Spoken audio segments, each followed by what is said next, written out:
Sri Lanka vs England first T20 நேற்று Sri Lanka பள்ளிக்கலை international ஸ்டேடியமில் match நடந்து முடிஞ்சுது. மேட்ச் வந்து ஒரு லோ ஸ்கோரிங் கேம் தான். ஈஸியாக வந்து இங்கிலாந்து வின் பண்ணிட்டாங்க டிஎல்எஸ் மெத்தடில். 125 ரன்ஸ் தான் அடிக்கணும், அதை அடித்து முடிச்சிட்டாங்க. ஆனால் ஸ்ரீலங்கா வந்து லோ ஸ்கோரிங் எடுத்ததுக்கு காரணம் யாருன்னா, ஒரு 3 பேட்ஸ்மேன்ஸ் இருக்காங்க.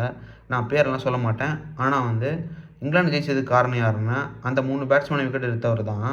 ஓகேவா? ஆனால் அவரை பாராட்டாமல் சாம் கரன் ஹார்ட்ரிக் எடுத்தலான்னு சொல்லிட்டு அவனை பாராட்டிட்டு இருக்காங்க. சாம் கரனை பாராட்டுங்க, இல்லைன்னு சொல்லலை. ரொம்ப சந்தோஷம். சுட்டி குழந்தை நம்ம பையன்தான்.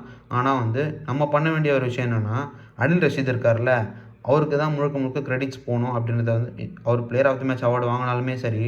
ஆனால் இப்போது யூடியூப் இப்போல்லாம் என்ன ட்ரெண்டு தானே எல்லாமே.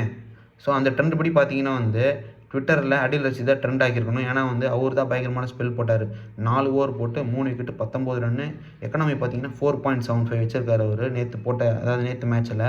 ஸோ இந்த மாதிரி ஒரு ஸ்பெல் போட்டவரை பாராட்டாமல் சாம் கரன் ஹார்ட்ரிக் எடுத்துட்டான்னு சொல்லிட்டு, சரி சாம் கரன் பாராட்டுங்க, திருப்பி சொல்கிறது ஒன்று தான். பாராட்டுறதுல எப்படின்னா 2 பேரையும் பாராட்டுங்க. ஓகேவா? ஈவன் இங்கிலாந்து கிரிக்கெட் போர்டே அவங்களோட பேஜில் என்ன பண்ணியிருக்காங்கன்னா, சாம் கரன் ஹார்ட்ரிக் போடணும்னு சொல்லிட்டு கொட்டையாக போட்டிருக்காங்க. ஆனால் வந்து அடில் ரஷீத் தான் வந்து 3 விக்கெட் எடுத்தான்னு சொல்லிட்டு அதை கூட போடலாமே, தப்பு கிடையாது. ஏன்னா 3 பிளேயரோட இமேஜ் போட்டு டிசைன் பண்ணி போட்டிருக்கலாம். ஆனால் வந்து பண்ணலை. ஏன்னா 2 பேரும் நான் ஏன் வந்து 2 பேருமே பாராட்டணும் அப்படின்றேன்னா, இப்போ வரப்போகிற T20 வேர்ல்டு கப் ஸ்குவாடில் 2 பேருமே இருக்காங்க. ஸோ நாளைக்கு மீன்ஸ் அடுத்த மாதம் வேர்ல்டு கப்பில் பார்த்தீங்கன்னா வந்து சாம் கரன் ஒரு 8 விக்கெட் தான் எடுக்கிறான்னு வச்சுக்கோங்க. மொத்த அந்த டோர்னமெண்ட், அதாவது T20 வேர்ல்டு கப் டோர்னமெண்ட்லேயே 8 விக்கெட் தான் எடுக்கிறான். அடில் ரஷீத் ஒரு 15 விக்கெட்டோ 20 விக்கெட்டோ எடுத்தாருன்னா, அப்போ வந்து அடில் ரஷீத் தான் தூக்கி வச்சு பேசுவீங்க. நான் என்ன சொல்கிறேன்னா, அது இப்போத்துலேருந்தே பண்ணுங்க அப்படின்றது தான் என்னோடய வேண்டுகோள்.